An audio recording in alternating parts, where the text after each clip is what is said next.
Genealogy research is big business these days. A popular research website has grown phenomenally in recent years. It seems everyone wants to know if there are skeletons or celebrities in their lineage closets. Knowledge of the past helps frame the present and projects forward to the future. In many ways, we are who we are because of our biological and geographical origins.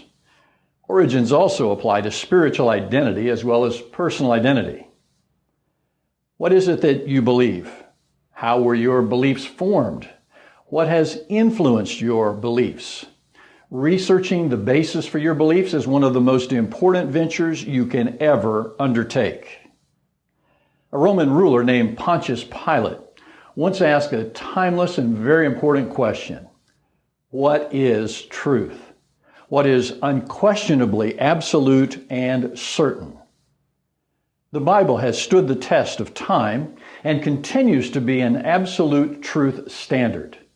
By its own account, it is inspired by God and profitable for teaching, for reproof, for correction, for training in righteousness, so that the man of God may be adequate, equipped for every good work, according to 1 Timothy 3:16 and 17. Creator God breathed its very words, making the Bible profitable as a life guide in teaching truth, pointing out the error of our ways, correcting those errors, and training us in a lifestyle of truth. Having stated the truth about the book of truth, it's important to also ask how we gain the truth from it.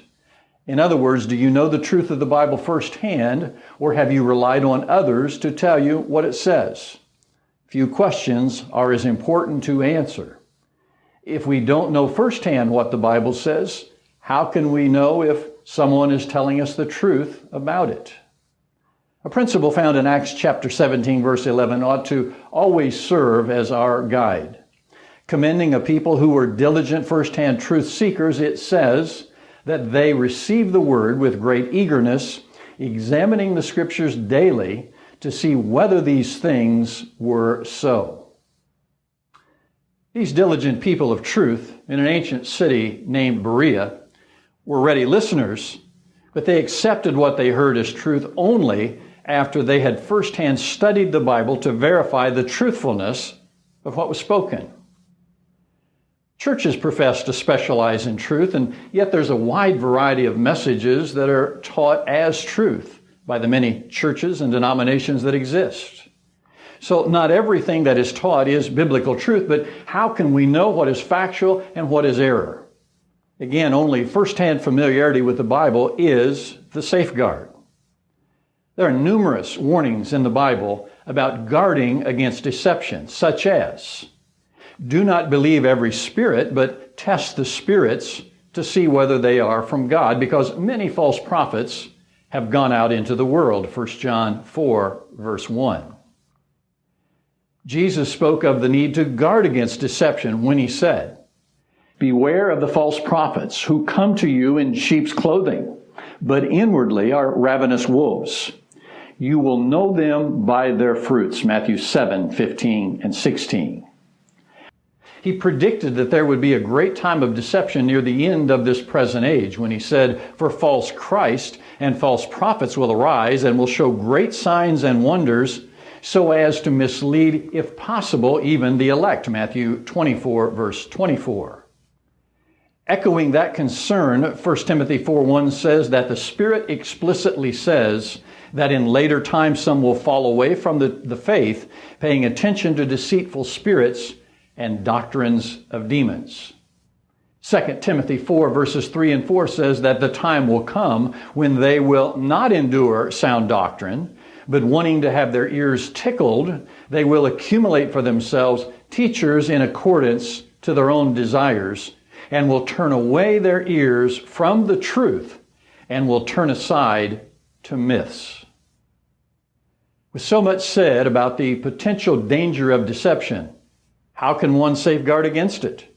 Again, to know the message of the Bible firsthand is the only preventative measure. Does it matter what we believe about God, about Jesus, about what happens when we die? about coming judgment and reward.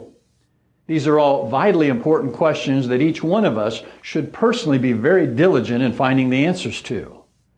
Not what a well-known preacher or teacher says, not what a trusted friend or family member says, only that which you have carefully researched and discovered for yourself. This much is worth strongly suggesting. Every person needs to do a careful genealogy research of his or her beliefs. What is their basis? How did I arrive at what I believe? What has influenced my beliefs and values? Have I been discerning enough to distinguish truth from deception? Whatever we fail to challenge and question can easily be a doorway to error and deception. Jesus asserted that he is the way and the truth and the life, John 14:6, and he also stated that I have come into the world to testify to the truth. Everyone who is of the truth hears my voice, John 18:37. For those willing to receive him as Savior, Lord, and truth teacher, he has promised truth illumination through the medium of divine Spirit. But when he, the Spirit of truth, comes, he will guide you into all the truth, John 16, verse 13. It's been said that the unexamined life is not worth living. We can also maintain that unexamined beliefs and practices are not worth adhering to. The challenge, again, is for each of us to do a genealogy research of all that we profess to believe. And a promise is made to all who are truly diligent. You will know the truth, and the truth will make you free, John 8:32. Thank you for joining us.